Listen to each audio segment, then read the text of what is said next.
"Boss, marry my ugly daughter or leave." The cowboy agreed. When he lifted the veil, he was shocked. When the cowboy Ethan Ward rode into the frontier settlement of Red Mesa, he expected nothing more than a place to rest his horse, patch his boots, and move on toward the mining towns where good pay waited for men who didn't fear dust, danger, or loneliness. What he didn't expect was that the local cattle baron, Boss Calder, feared by outlaws and ranchers alike, would summon him straight into his mansion the moment Ethan walked through the saloon doors. Calder's men had watched him arrive, whispering about the cowboy who once faced a band of raiders alone and lived to tell the tale, and now the boss wanted him for a job. Ethan followed the guards inside, noting how Calder's estate felt more like a fortified camp than a home. Wooden beams reinforced with iron, horses restless in the stables, and guards pacing the verandas. Calder himself sat at a long, polished table, fingers drumming, his face built of age, anger, and authority. Without the slightest courtesy, Calder told Ethan he needed a protector for a daughter who he claimed was too unfortunate-looking to attract a husband and too rebellious to remain safe. If Ethan took on the duty, Calder promised him land, cattle, and a future, something few wandering cowboys dared even dream of. But then Calder leaned forward with a voice that cut like bone. "Marry my ugly daughter or leave."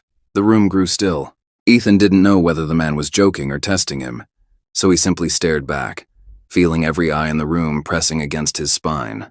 Ethan wasn't the marrying kind, but he also wasn't the type who cowered. He asked why Calder needed someone like him, and the boss explained that his daughter had been raised partly among the Apache, hidden away for her protection after raiders targeted his estate years earlier. Her time there, he claimed, had changed her, made her strong-willed, unrefined, and difficult in ways that frightened suitors.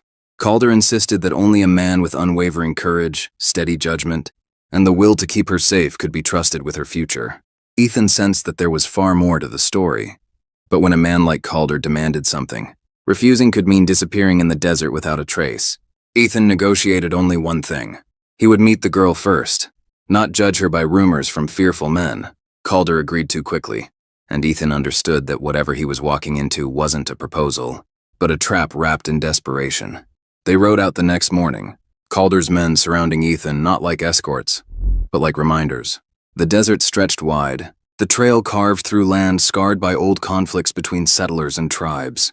As they approached an Apache camp, Ethan realized the truth. Calder wasn't simply offering a marriage. He was forcing a reunion between two worlds that didn't trust each other.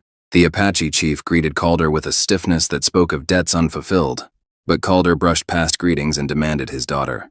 She stepped forward slowly, dressed in traditional Apache clothing, her black hair long and unbound, her posture proud, though her face was half covered by a ceremonial bandana.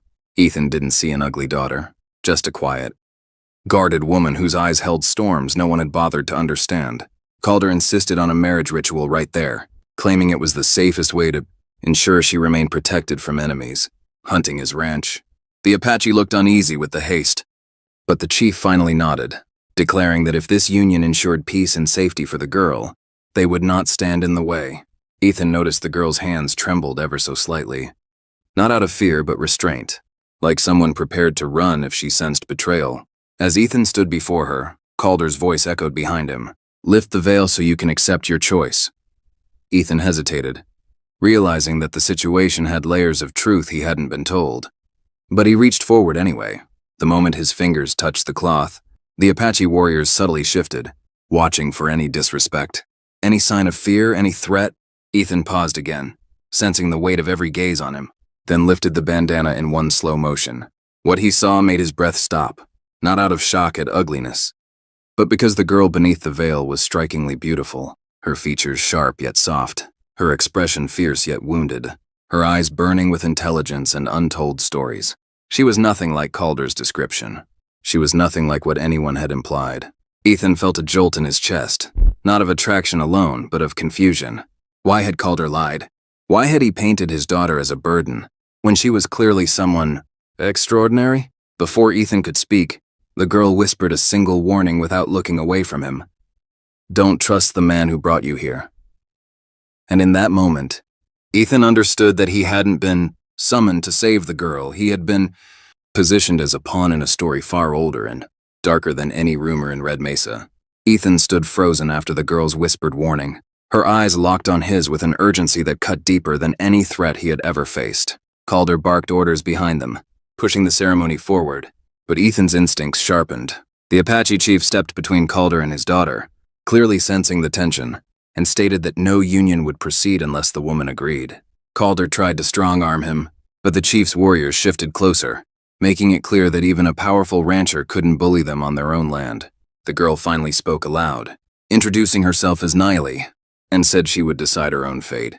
Her voice carried a depth of authority shaped by two cultures, one that had tried to own her, and another that had taught her freedom. Calder insisted Ethan was her best chance at survival, claiming enemies sought her because of land rights secretly tied to her name, and that without a husband capable of protecting her, she would be targeted by bandits and rival ranchers.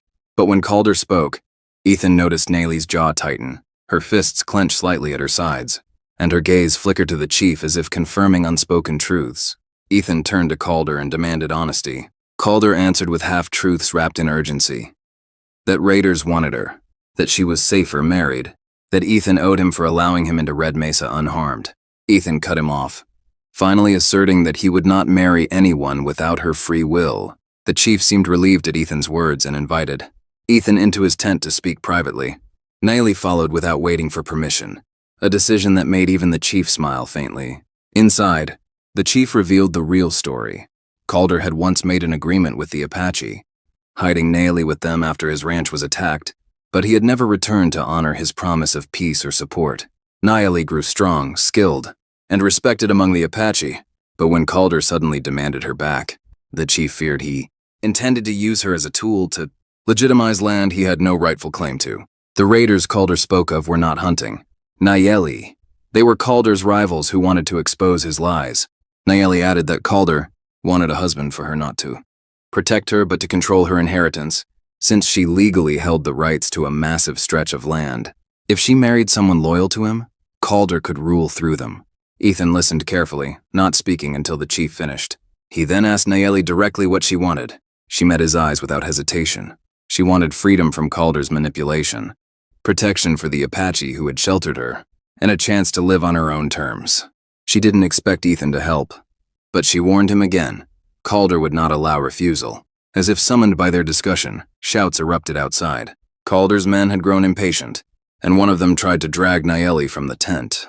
Ethan reacted first, grabbing the man's arm and twisting it behind his back, forcing him to release her. The camp erupted into chaos as Calder's men aimed rifles. Apache warriors drew bows, and the chief raised his hand to prevent bloodshed. Calder accused the Apache of poisoning Ethan's mind, claiming he was being deceived. Ethan stepped forward, unholstering his weapon but pointing it at the ground as a sign he wanted clarity, not war. He told Calder he would not marry Naili under force and would not let Calder take her unless she chose to go. Calder's face twisted with rage, and in a desperate act, he ordered his men to seize her. But before they could move, Naili stepped in front of Ethan and declared loudly that she refused to return with Calder, refused the marriage he tried to arrange, and refused to be treated as an object. The Apache formed a protective circle around her, their unity unmistakable. Calder realized he had lost control and, in anger, drew his gun. Ethan moved faster. In one fluid motion, he knocked Calder's hand aside, the gunshot firing harmlessly into the dirt. Apache warriors disarmed Calder's men, forcing them to retreat. Calder, humiliated and furious, glared at Ethan and Naili. He warned that without his protection, both would be hunted, but Ethan finally understood the truth. Calder needed Naili far more than she needed him. The Apache chief stepped forward, declaring that Naili was free to live where she chose and that anyone seeking to harm her would face the entire tribe. Ethan turned to Naili, asking what she planned to do now. She looked toward the horizon, then back at him with a calm certainty. She said she would return to her rightful land, restore what Calder tried to steal, and build a life under her own authority. Ethan offered to ride with her, not as a husband forced by fear, but as a man who respected her strength. She accepted the offer with a faint smile, understanding the choice was theirs alone. As they rode away together, leaving Calder to the consequences of his greed, Ethan realized that the shock of lifting her veil wasn't discovering beauty, it was discovering truth, courage, and a woman far stronger than any lie told about her. Together they would face whatever came next. not as prisoner and protector, but as allies riding toward a future written by their own hands.